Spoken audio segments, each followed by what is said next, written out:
살다 보면 누구나 마음속 깊은 곳에서 어떤 목마름을 느낄 때가 있잖아요. 그게 진짜 타는 듯한 갈증일 수도 있고 아니면 채워지지 않는 어떤 공허함일 수도 있죠.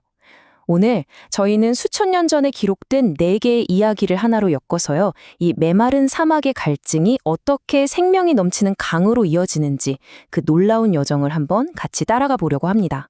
자, 한번 생각해 보세요. 전혀 예상치 못한 위기가 닥치고 막 두려움이 온몸을 휘감을 때 여러분은 가장 먼저 뭘 하시나요? 우리의 본능은 과연 어디로 향할까요? 참 신기하게도 많은 경우에 우리는 비난할 대상을 찾기 시작합니다.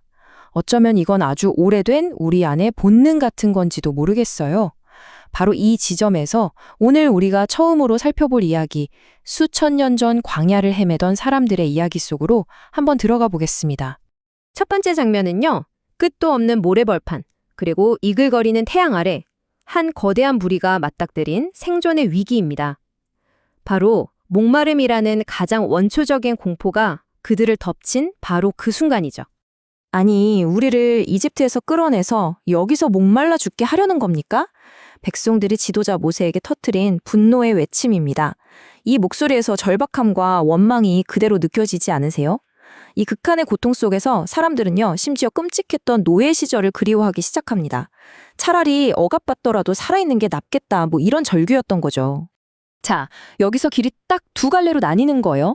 왼쪽은 패닉에 빠져서 과거를 미화하고 비난의 화살을 돌리는 길. 그리고 오른쪽은 아직 보이지 않는 약속을 믿고 미래를 향한 신뢰를 선택하는 길이죠. 겉으로 보기에는 지도자 모세를 향한 분도 같았지만 사실 그들이 던진 진짜 질문은 이거였습니다. 우리를 이끈 신을 과연 믿을 수 있는가? 이렇게 단순한 물 부족 사태는 곧바로 훨씬 더 깊은 차원의 위기로 번져갑니다. 네, 바로 신뢰의 위기입니다. 이 사건의 핵심은 결국 우리는 과연 보이지 않는 하느님을 끝까지 믿고 따라갈 수 있는가? 이 근본적인 질문을 던지고 있는 거죠. 그래서 훗날 사람들은 이곳에 이름을 붙입니다. 바로 마사, 히브리어로 시험이라는 뜻인데요. 백성들이 하나님이 진짜 우리랑 함께 계신 거 맞아? 하면서 그분의 존재 자체를 시험대에 올렸던 장소라는 의미가 담겨 있습니다. 동시에 이곳에는 또 다른 이름도 붙었어요. 바로 무리바, 다툼 혹은 고발이라는 뜻인데 백성들이 하느님과 아주 격렬하게 다투면서 심지어 그분을 고발했던 그야말로 신뢰가 완전히 박살났던 순간이라는 걸 보여주는 이름입니다. 이 마사와 무리바에서 벌어진 사건은 너무나도 충격적이었기 때문에 수백 년이 지나도록 이스라엘 역사에 아주 깊은 교훈으로 남게 됩니다. 시편의 한 구절은 이 기억을 다시 꺼내면서 후손들에게 시대를 초월하는 경고를 던지고 있죠. 그러니까 이 모든 이야기의 핵심은 바로 이겁니다. 성경에서 말하는 믿음은요, 그냥 막연하게 그럴 거야 라고 생각하는 게 아니에요.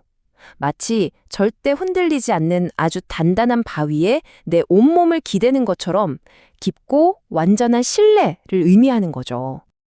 그리고 우리가 정말 자주 쓰는 아멘이라는 말 있잖아요. 이 단어의 원래 의미를 알면 정말 무릎을 탁 치게 되실 거예요. 이게 단단하다, 안정적이다 라는 뜻에서 왔거든요. 그러니까 우리가 아멘이라고 말하는 건 저는 이것이 바위처럼 단단하다고 믿고 여기에 제 모든 것을 기댑니다 라고 고백하는 것과 똑같은 겁니다. 자, 이렇게 광야에서 시작됐던 물과 신뢰에 대한 이야기는 이제 수백 년의 시간을 훌쩍 뛰어넘어서 어느 한 우물가에서 정점을 찍게 됩니다. 바로 여기서 물이라는 상징이 완전히 새로운 차원으로 도약하는 아주 결정적인 순간을 맞이하게 되죠. 우물가에서 한 여인을 만난 예수님의 첫 마디입니다. 아주 평범하게 마실 물을 달라는 말로 시작된 대화가 순식간에 본질적으로 완전히 다른 차원의 물, 바로 생명의 물에 대한 제안으로 확 전환되는 이 지점이 정말 인상적이지 않나요? 왼쪽은 야곱의 우물물입니다. 마시면 갈증이 해결되지만 곧 다시 목마르게 되는 일시적인 해결책이죠. 하지만 오른쪽, 예수님께서 주시겠다고 한 이 물은요, 한 번 마시면 영원히 목마르지 않는 바로 우리 안에서부터 솟아나는 생명의 샘물이라는 겁니다. 이 둘의 차이는 정말 명확하죠? 이 대화를 따라가다 보면 이 여인이 예수님을 보는 시선이 점점 변하는 게 정말 흥미로워요. 처음엔 그냥 웬 유다인 남자였다가 보통 사람이 아닌 통찰력에 깜짝 놀라 예언자로 알아봅니다. 그리고 마침내 혹시 이분이 자기가 오랫동안 기다려온 바로 그 메시아가 아닐까 하는 생각에 이르게 되죠. 그리고 마침내 이 길고 긴 탐색의 끝에서 예수님께서는 자신의 정체를 분명하게 드러내십니다. 너와 말하고 있는 내가 바로 그다. 이 한마디로 생명의 물에 대한 그 놀라운 약속이 완성되는 순간입니다. 그런데 말이죠. 여기서 우리는 아주 근본적인 질문에 부딪히게 됩니다. 광야에서 물이 터져나온 기적도 좋고 우물가의 놀라운 약속도 좋습니다. 그런데 그 근거가 대체 뭘까요? 우리가 이 엄청난 약속을 믿을 수 있는 확실한 증거는 도대체 어디에 있을까요? 옛날에 바위를 쳐서 물을 냈던 그 기적, 물론 대단한 사건이었죠. 하지만 성경은 그것보다 훨씬 더 강력하고 훨씬 더 궁극적인 사랑의 증거가 있다고 말합니다. 자, 이제 이 이야기의 마지막 퍼즐 조각을 함께 맞춰보시죠. 로마서에 바로 이 구절이 그 모든 것에 대한 해답을 제시합니다.